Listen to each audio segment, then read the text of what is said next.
네, 오늘은 요한복음 17장 20절부터 26절까지의 말씀으로 예수님의 기도 세 번째 시간을 함께 나누도록 하겠습니다. 지지난주부터 시작해서 요한복음 17장의 말씀을 통해서 예수님의 대제사장적 중보 기도에 대해서 함께 말씀을 나누고 있지요.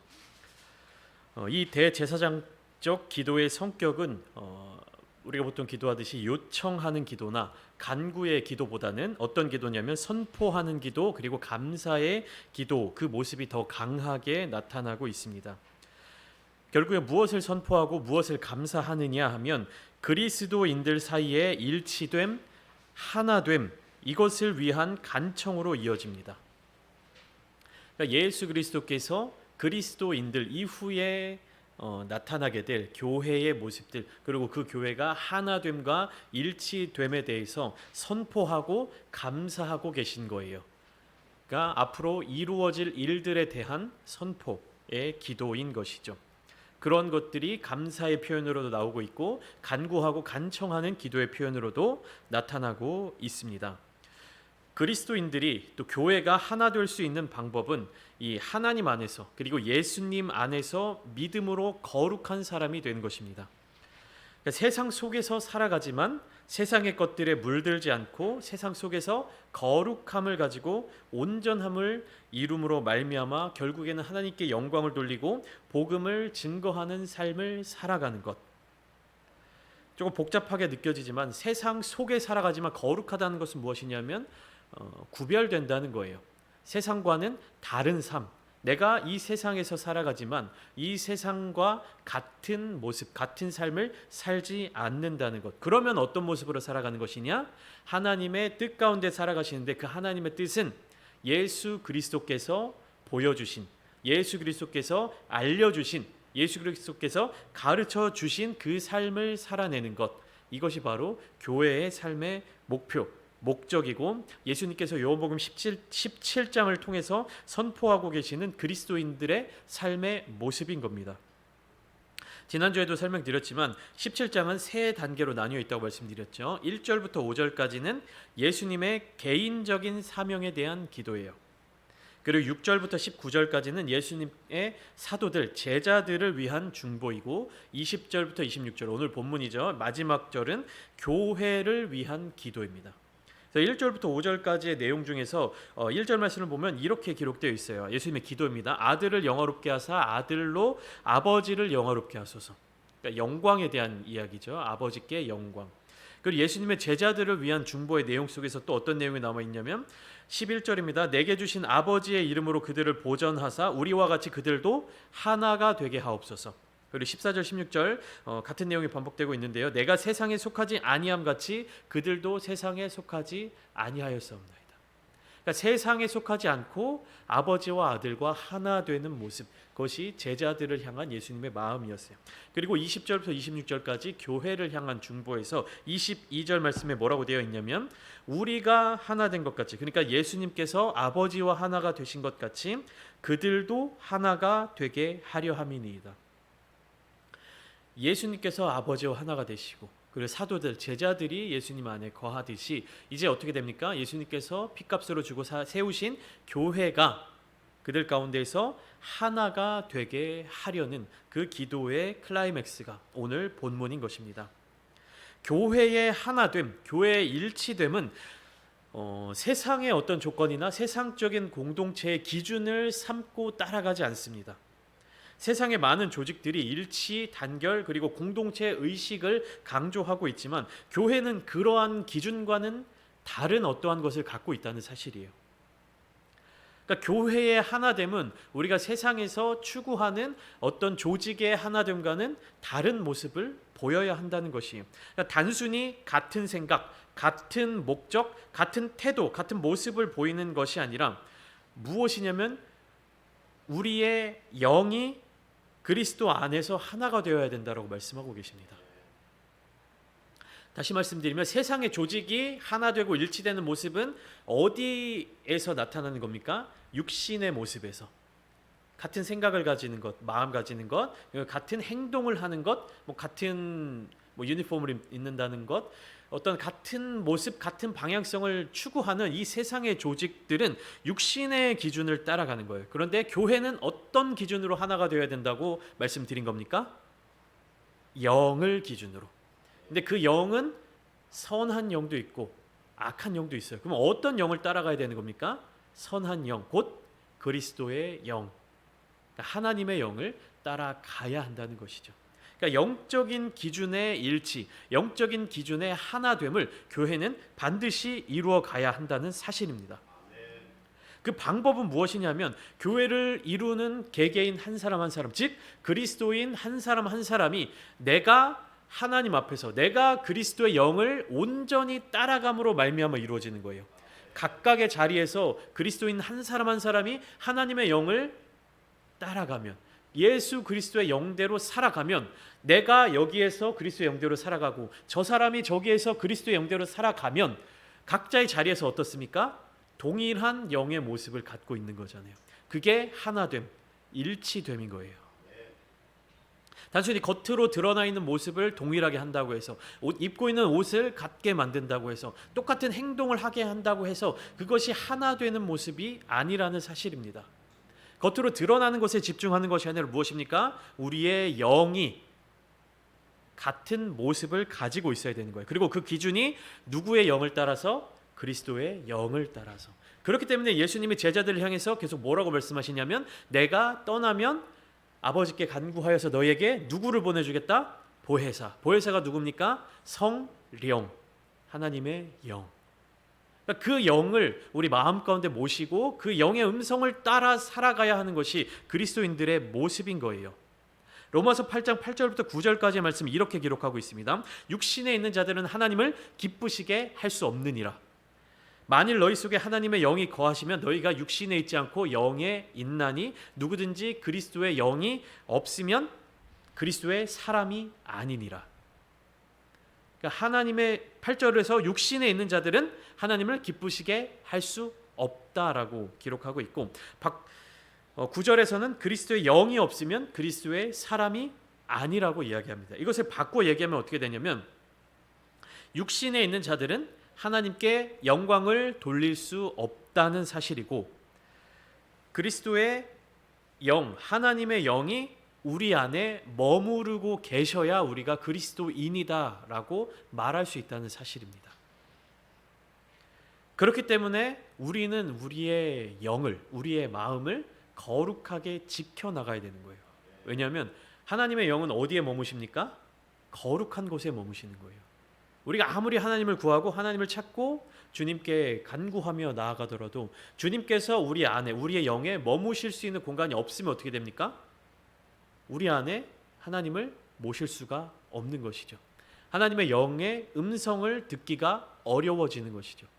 우리 안에 계셔야, 내 안에 계셔야 하나님의 영의 음성을 계속해서 간구하고 날마다 나의 삶의 자리 가운데서 그 음성을 쫓아 살아갈 수 있는데, 내 안에 하나님의 영이 머무실 공간을 마련해 놓지 않는다면 아무리 주님께서 우리 마음 가운데로 오고 싶으셔도, 우리와 함께하고 싶으셔도 오실 수가 없는 것이에요. 이것은 예수님의 능력이 부족해서가 아닙니다. 하나님의 능력이 부족해서가 아니에요. 하나님은 거룩하신 분이시기 때문에 거룩한 곳에 머무셔야 합니다. 우리가 하나님과 함께하기 위해서는 우리로 거룩하게 만들어야 하는 것이죠. 오늘 본문 첫 절을 보면 20절 말씀이죠. 20절 말씀에 내가 비옵는 것은 이 사람들만 위함이 아니요 또 그들의 말로 말미암아 나를 믿는 사람들도 위함이니. 이것은 좀 전에 말씀드렸다시피 사도들, 즉 예수님의 12 제자들과 구분되는 또 한 무리의 그리스도를 따르는 공동체를 의미합니다. 그러니까 예수님께서 부활 승천하시고 사도들이 각각 자리에 나아가서 전도하고 예루살렘 교회를 세우고 그 공동체로 말미암아 생겨나는 예수 그리스도를 따르는 무리들을 의미하는 거예요. 그러니까 요한복음 17장에 이 세 가지 중보의 기도, 즉 예수 그리스도의 개인의 사역에 대한 기도, 그리고 사도들, 예수님의 12 제자들을 위한 기도, 중보, 그리고 마지막으로 교회를 위한 그 기도의 내용이 모두 일치하는 거예요.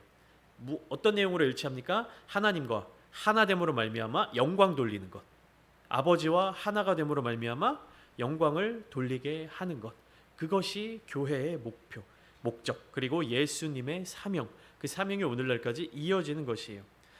결국 예수님의 사명이 예수님께서 부활 승천하신 이후에 누구에게로 옮겨갑니까? 사도들에게 옮겨갑니다. 그리고 그 사도들에게 간 그 사명이 또 누구에게로 전달되어 가는 거예요? 교회 공동체로 전달되어 가는 거예요. 그래서 그것이 내려와서 오늘날 저와 여러분들에게까지 예수님의 그 사명이 이어져 내려온 것입니다. 가톨릭에서는 이 본질적인 부분에 있어서는 잘못된 방향으로 가기는 했지만 그 어떤 교회의 흐름을 오늘날까지 쭉 이어오려는 노력을 하고 있어요. 그 중에 한 가지가 뭐냐면 교황이라는 직분이 있죠. 가톨릭에서는 베드로가 초대 교황입니다. 그러니까 가톨릭 천주교에서 주장하는 바는 초대 교황이 베드로라는 거예요. 제1대 교황. 예수님께서 베드로로 하여금 내가 이 반석 위에 교회를 세우리니 라고 말씀하신 그 이후로 베드로를 초대 교황으로 인정하고 있고, 그것이 2000년간 유지돼서 오늘날 지금 교황 프란치스코 교황은 제가 찾아보니까 몇 대냐면 266대 교황이더라고요. 그러니까 이 가톨릭이 뭐 본질적으로 종교개혁 전후로 해서 변질되고 어떤 예수 그리스도의 그 복음의 빛은 바래졌지만 그들이 붙잡고 있는 교회의 한 방향성은 무엇입니까? 예수님의 그 사명으로부터 오늘날까지 쭉 계속해서 붙잡고 이어져 내려오고 있는 거예요. 그것이 물론 뭐 교리적으로라든지 복음적으로는 조금 변질되고 잘못된 부분들이 있지만 우리에게 적용해 보면 어떻습니까? 예수님께서 이루셨던 그 사명, 그리고 예수님께서 베드로에게 주셨던 사명, 베드로가 또 그 예루살렘 교회 성도들에게 주고 자기의 제자들에게 또 주고, 베드로의 복음을 듣고 변화된 사람들, 예수 그리스도를 영접한 사람들 쭉쭉 이어져 내려와서 오늘날 우리들에게도 예수님과 동일한 그 마음, 예수님과 동일한 사명이 있어야 한다는 거예요. 가톨릭에서 1대 교황인 베드로의 어떤 그 권위가 266대 교황에게까지 이어져 내려왔던 것처럼 우리에게도 무엇이 이어져 내려와야 되는 겁니까? 예수님의 복음, 예수님의 사명. 그 본질이 우리의 영 가운데, 우리 마음 가운데 있어야 한다는 사실이죠. 그래서 21절 말씀을 보면 예수님께서 이어서 고백하십니다. 아버지께서 내 안에, 내가 아버지 안에 있는 것 같이. 우리가 요한복음을 묵상하면서 수없이 많이 보았던 내용이죠. 아버지께서 내 안에, 내가 아버지 안에, 그들이 내 안에. 그러니까 여기에서 하나됨을 이룰 수 있는 것은 무엇이냐면 자기를 버리고 자기 십자가를 지고 예수님을 따르는 그 결단, 그것과 자기 자신을 내어주신 예수님의 희생적인 사랑입니다. 그것이 근간이 되어야만 하나됨을 이룰 수 있는 거예요. 요한복음 13장, 우리가 계속 요한복음을 나누고 있기 때문에 요한복음에서 찾아보았습니다. 13장 34절 35절에 새 계명을 주신 예수님께서 35절에 이렇게 얘기하십니다. 너희가 서로 사랑하면 이로써 모든 사람이 너희가 내 제자인 줄 알리라. 요한복음 15장 12절 13절에서는 또 내 계명은 곧 내가 너희를 사랑한 것 같이 너희도 서로 사랑하게 하려 하는 이것이니라. 13절 사람이 친구를 위하여 자기 목숨을 버리면 이보다 더 큰 사랑이 없나니. 이렇게 이야기하는 거예요. 예수님께서 하신 희생적인 사랑, 헌신, 결단. 우리가 이러한 모습을 보일 때에야 세상 사람들이 우리가 예수님의 제자인 줄 알게 되는 거예요. 그냥 우리가 교회를 다닌다고 해서 우리가 나 기독교인이야, 내가 크리스찬이야 라고 이야기하는 걸로 세상이 우리를 인정해주지 않는다는 사실입니다. 우리가 교회 공동체 안에서 서로 사랑할 때, 그리고 이 사랑을 교회 공동체 밖으로 나아가서 예수 그리스도의 헌신의 마음으로 섬기고 그 섬기는 사랑으로 말미암아 그들을 변화시켜서 교회 공동체 안으로 이끌어 들일 때, 그때 우리가 예수님의 제자인 줄 사람들이 알게 된다는 거예요. 다시 말하면 우리가 그냥 우리 교회입니다, 부천창대 교회입니다, 우리 교회입니다 이렇게 이야기한다고 해서 우리가 교회로 세워지는 것이 아니라 우리의 삶의 모습, 특별히 희생과 사랑으로 말미암아 사람들에게 나타내 보여질 때 우리가 교회로서 세움받을 수 있고 인정받을 수 있다는 사실입니다. 이것을 좀 더 직설적으로 다시 얘기하면 서로 사랑하는 모습이 없으면 주님의 공동체를 이룰 수가 없는 거예요. 교회 안에서 서로 사랑하지 못하면 그것은 교회가 아닌 거예요.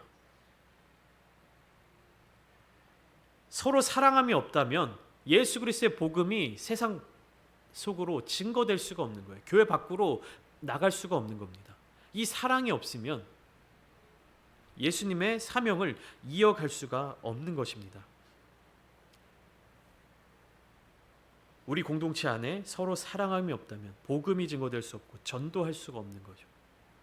예수 그리스도의 복음의 이 말씀, 이 메시지가 아무리 열정적으로 전하고 아무리 우리가 인간적으로 노력한다 하더라도 어떻습니까? 세상 속으로 들어가질 못하는 거예요.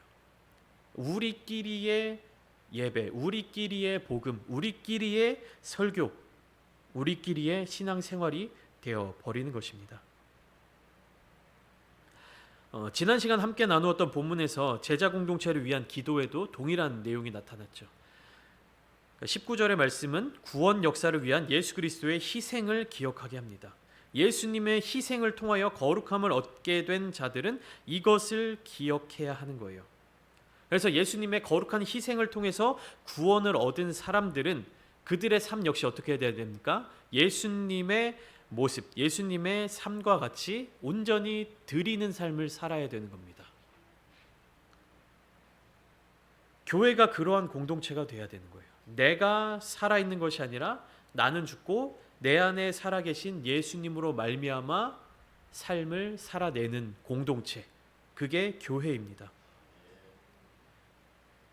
나의 뜻과 나의 의지와 나의 의견과 나의 생각, 그것이 살아있는 것이 아니라 나는 죽고 예수로 사는 공동체가 바로 교회인 것입니다. 그리고 이러한 진정한 공동체를 통하여 세상 속에 예수 그리스도의 복음이 심겨져야 하는 거예요. 예수님께서 그것을 몸소 보여주셨고 제자들에게 권면하시고 하나님 아버지께 기도로 간구하고 계신 겁니다. 그리고 이 일이 이루어져 나갈 때 어떻습니까? 하나님께 영광이 돌려지게 되는 것이고 그 아버지의 영광으로 말미암아 우리 또한 영광에 이를 수 있게 되는 것입니다. 이 예수님의 영광은 십자가 죽음으로 완성이 돼요. 이루어지는 겁니다. 그렇기 때문에 교회가 예수님의 영광을 함께 받아서 누린다면 어떻습니까? 교회 안에서도 그러한 희생적 사랑이 있을 수밖에 없습니다. 예수님께서 아버지 하나님과 하나 되신 것 같이 교회도 하나 되기 위해서는 어떻게 해야 됩니까? 그러한 사랑을 가져야 된다는 거예요. 21절부터 22절, 23절까지 계속해서 반복하고 있는 내용이 그것입니다. 우리가 하나가 된 것 같이 그들도 하나가 되게 하려 함이니이다. 온전함을 이루어서 하나가 되게 하는 것. 하나님께서 예수 그리스도를 이 땅에 보내신 이유가 온 인류를 구원해 주시기 위함이었죠. 그러니까 그것이 복음이에요. 그런데 온 인류를 사랑하신 하나님 아버지의 마음을 어떻게 합니까? 우리만 알려고 해요. 우리만 느끼려고 해요. 그러니까 하나님 아버지의 사랑은 누구를 향해 있냐 하면 모든 인류를 향해 있는데 믿는 그리스도인들이 그 하나님 아버지의 사랑을 어디로 끌어오냐면 우리만 누리려고, 우리만 받을 수 있다고 그렇게 생각하고 있는 거예요. 근데 온 인류를 사랑하신 하나님 아버지의 마음은 어떻게 해야 됩니까? 이게 하나님 아버지의 사랑이 다른 사람들에게 나눈다고 해서 나에게 돌아올 몫이 적어지는 게 아닙니다. 오히려 나눌수록 하나님의 사랑은 더 풍성해지는데 우리는 어떻습니까? 하나님의 사랑을 나만 받으려고 해요. 하나님의 축복을 나만 누리려고 해요. 근데 그렇게 하면 안 된다는 것이죠. 하나님의 마음은 어떻습니까? 온 인류의 구원에 있습니다. 그렇기 때문에 그 하나님의 마음을 아는 그리스도인들은 세상 속으로 나가서 복음이 없는 곳에 복음을 심어야 하고 사랑과 헌신으로 복음을 전달해야 하는 것이죠. 본문 마지막으로 오면서 예수님의 기도가 점점 완성되어 가고 있는 것을 우리가 느낄 수 있습니다. 이 요한복음 17장의 말씀을 깊게 묵상하지 않으면 예수님의 말씀이 뭐 이렇게 반복적인 이야기들이 많지, 뭐가 했던 얘기 또 하는 것 같지, 이렇게 느껴질 수 있는데, 사실 점진적으로 개인의 사명에서 작은 공동체의 사명, 더 큰 공동체의 복음적 사명으로 확장되어 가고 완성되어지는 문학적으로도 굉장히 뛰어난 기도문이라는 사실을 우리가 알아야 합니다. 예수님의 기도가 어떻게 되어 가겠냐? 점점 완성되어 가고 있는 거예요. 즉 예수님의 이 기도가 하나님 앞에 올려지고 난 이후에는 어떻게 됩니까? 예수님께서 십자가를 지실 시간이 다가왔다는 것이죠. 우리가 그 마음, 그러니까 요한복음 18장부터 이어질 예수님께서 감당해내실 그 십자가의 사랑을 기억하면서 이 기도를, 이 성경을 읽을 수 있어야 하는 겁니다. 단순히 그냥 순서대로 요한복음 16장 읽고 17장 읽고 그 다음에 18장 넘어가고 이것이 아니라, 우리가 성경을 여러 번 읽고 통독을 권해드리고 심지어는 이제 성경을 필사까지 하는 이유는 무엇이냐 하면, 이 성경 속에 담겨져 있는 정말로 그 하나님의 마음이 무엇인지, 예수님의 마음이 무엇인지, 예수님께서 이 기도를 하고 나신 이후에 어떤 삶의 모습으로 이어져 나가시는지, 이 기도하고 나신 뒤에 잡혀가시거든요. 수많은 고초와 고문을 당하시고 십자가에 달려 죽임당하시는 그 사건이 이어지고 있는 거예요. 그러면 예수님의 이 기도가 어떻게 돼야 되는 겁니까? 예수님의 이 마음이 우리에게도, 그리스도인들에게도, 교회에게도 십자가의 사랑의 마음이 함께 있어야 한다는 것이죠. 이 기도의 말씀이 기록되는 성경을 읽으면서, 이 성경을 함께 설교 말씀으로 나누면서 이어지는 예수님의 십자가 사랑이 우리 안에 없다면, 이것은 우리로 하여금 열매를 맺지 못하게 만드는 거예요. 예수님의 십자가 사랑, 그 마음에게까지 이어져야 우리는 말씀을 통해 열매를 맺을 수 있는 것입니다. 25절 26절을 보면 세상은 모르지만 예수님과 교회는 아는 것에 대해서 기록되어 있는데요. 보시면 25절을 보면 세상이 아버지를 알지 못하여도 나는 아버지를 알았사옵고 라고 되어 있죠. 그러니까 세상은 하나님을 모릅니다. 근데 예수님은 어떻습니까? 하나님을 아셨죠. 아버지 아셨습니다. 그리고 그들도 아버지께서 나를 보내신 줄 알았사옵나이다. 여기서 그들은 누굽니까? 교회. 교회도 하나님께서 예수님을 보내주신 것을 알았다는 것이죠. 세상은 어떻습니까? 일단 하나님을 모르고, 그렇기 때문에 예수 그리스도를 보내주신 그 사랑을 모른다는 거예요. 교회는 하나님도 알고 예수님도 알고 하나님께서 예수님을 보내주신 그 사랑도 알고, 한마디로 얘기하면 사랑을 아는 공동체, 사랑을 모르는 공동체. 이 사랑을 모르는 공동체에게 우리가 사랑을 전해 주어야 하는데, 그렇게 하기 위해서는 우리 안에 사랑이 있어야 한다는 사실입니다. 예수님의 이 기도를 통해서 요한복음 전체의 신학, 요한복음 전체 내용을 네 가지로 요약할 수가 있는데, 무엇이냐면 첫 번째로 아버지와 아들을 아는 것. 그러니까 아버지만 아는 것 안 됩니다. 유대인들은 하나님만 알고 있었죠. 알고 있다고 생각했죠. 아들만 아는 것도 안 됩니다. 아버지도 알고 아들도 알아야 합니다. 왜냐하면 아버지께서 예수님 안에, 예수님께서 하나님 안에, 아버지가 내 안에, 내가 아버지 안에, 요것이 있어야 하나 되는 공동체, 교회를 이룰 수 있기 때문이죠. 그리고 두 번째는 무엇이냐면 하나님께서, 아버지께서 아들을 보내주셨다는 믿음, 그것이 있어야 되고요. 세 번째, 성령님의 도우심으로 사람들에게 그 복음을 증거하는, 그러니까 알게 하는 그 사역. 보혜사, 돕는 자죠. 조력자, 조언자. 그러니까 성령님의 도우심으로 하나님의 사랑을 전하는 사역. 그것이 세 번째 사역이고, 그 다음에 네 번째가 무엇이냐면 아버지와 아들의 사랑 안에 동참하는 교회 공동체의 목적을 달성하는 거예요. 첫 번째, 하나님과 예수님, 그러니까 아버지와 아들을 아는 것. 두 번째, 아버지께서 아들을 보내주셨다는 것을 믿는 것. 세 번째, 보혜사 성령님의 도우심을 통하여서 그 복음을 증거하는 것. 네 번째, 전해진 복음을 통하여서 교회 공동체를 이루어 가는 것. 이것이 예수님의 기도를 통해서, 그리고 우리가 요한복음을 계속 나누면서 깨달아야 되고 붙잡아야 되고 방향을 갖추어서 나아가야 되는 그 목적이 있다는 사실입니다. 우리가 교회 공동체에 대해서 너무 쉽게 생각하고 간단하게 생각하고 가볍게 생각했다면, 예수님께서 어떻게 해서 교회를 세우셨는지, 어떠한 마음으로 교회를 이루셨는지, 그리고 이루신 그 교회 안에 가장 중요한 것, 가장 먼저, 가장 핵심적으로 명령하신 것이 무엇인지 기억해야 할 것입니다. 새 계명을 예수님께서 우리에게 주셨죠. 서로 사랑하라. 내가 너희를 사랑한 것 같이 너희도 서로 사랑하라.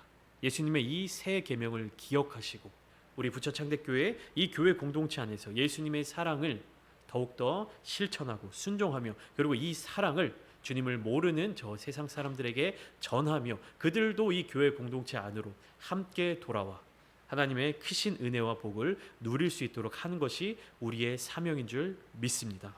오늘 이 시간 함께 기도하실 때, 주님, 우리가 하나님 아버지의 그 마음을 알기를 원합니다. 하나님의 그 마음을 따라서 순종하며 믿음으로 사랑을 실천하며 전하며 살아가겠습니다. 다짐하며 결단하며 또 그 가운데서 하나님께서 우리에게 부어주시는 놀라운 은혜와 복을 충만하게 누리시는 모든 성도님들이 다 되시기를 주님의 이름으로 축원합니다.